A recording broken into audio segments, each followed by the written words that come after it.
জান্নাতি হুরদের স্তনের দিকে তাকাইলে জান্নাতি যুবকেরা পাগল হয়ে যাবে। সুবহানাল্লাহ।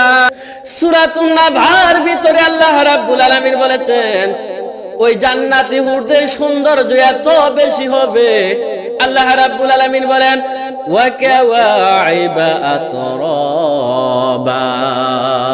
জান্নাতি হুরেরা তারা সমবয়স্ক হবে। এই জান্নাতি হুররা এত সুন্দর হবে, তাদের স্তনগুলি উঁচু হবে, সুডৌল হবে। জান্নাতীরা ওয়া কাওয়াইবা, জান্নাতি হুরদের স্তনের দিকে তাকাইলে জান্নাতি যুবকেরা পাগল হয়ে যাবে। সুবহানাল্লাহ। সম্মানিত ভাইয়েরা আমার, কাবুন, কাওয়াইবা শব্দটা কাবুন থেকে এসেছে। কাবুন হচ্ছে ওইটা যেটা সমতল ভূমির চাইতে একটু উঁচু হয়, যেমন কাবা শরীফকে কাবা বলা হয়। কারণ হলো বন্ধু, কাবা শরীফটা সমতল ভূমি থেকে উঁচু হওয়ার কারণে আমরা তাকে কাবা বলি।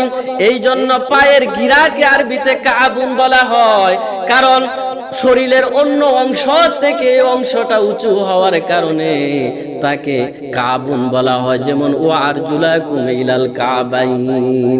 সম্মানিত ভাইরা আমার, কাবুন থেকে এসেছে কাইবাতুন শব্দের বহু বচন হচ্ছে কাওয়াইবা।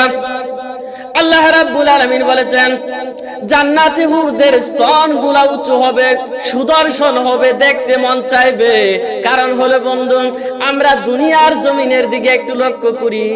দুনিয়ার জমিনে যেই সমস্ত সুরসী সুন্দরী রূপসী নারীগুলো আছে, তাদের চেহারা অত্যন্ত সুন্দর, কিন্তু বুকের অংশটুকু যদি লেভেল হয়ে যায়, যদি সমান হয়, তার দিকে যুব সমাজের কোনো আকর্ষণ থাকে না। আল্লাহ রাব্বুল আলামিন মানুষের রুচি অনুধাবন করতে পারেন।